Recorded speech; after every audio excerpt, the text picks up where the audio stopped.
Bacterial Chemostats by Eric Black and Dan Carter. Bacterial chemostats are used to grow, harvest, and maintain living cells. The environment is tightly controlled to provide the best living conditions for the cells. The main way of controlling this growth is by varying the amount of nutrients being fed into the chemostat. This is dripped in to prevent contamination in the nutrient storage tank.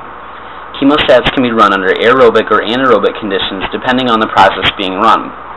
Also, the level of the mixture inside the chemostat is controlled by the rate of outflow from the process. The basic mass balance for a bacterial chemostat is the same as other reactors, with the rate of accumulation equaling the flow in minus the flow out plus the rate of generation. The specific equations in this case are very similar, except that there is no flow in for the cells. Many rate laws have been described for bacterial chemostats, of which the most commonly used is the Monod equation. The stoichiometry of this system makes use of yield coefficients, which are ratios of the product or nutrients to the cells. Some examples of a bacterial chemostat include beer production, which will be explained further, penicillin production, growth modeling for research, and to analyze the effect of antibiotics on bacteria. Now we'll go through a quick overview of brewing beer. First, malt is heated in a mash tun to break the starch down into simple sugar. Then the copper boils the malt mixture along with hops to halt the action of enzymes in the mixture. This step also concentrates and sterilizes the mixture as well as adding flavor.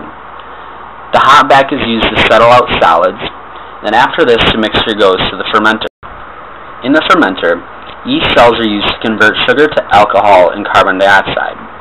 This fermentation is a two-step process, with the first step being aerobic to promote cell growth and proliferation. The second stage is anaerobic, which restricts cell growth and focuses the cells on converting the sugar to ethanol. This process is more of a batch-type chemostat, but the controls for beer fermentation are still critical. When the alcohol content inside the chemostat exceeds 5%, the yeast will die and will no longer be of any use. For this reason, it is important to monitor the alcohol content, as live yeast can be reused to save money. The yeast will also die if the temperature inside the chemostat rises above 27 degrees Celsius, so this must be monitored and controlled. The type of beer being made must also be factored into the control process, as ales are fermented at higher temperatures and lager is fermented at a lower temperature. Now that's a refreshing use of a chemostat. Cheers, everybody!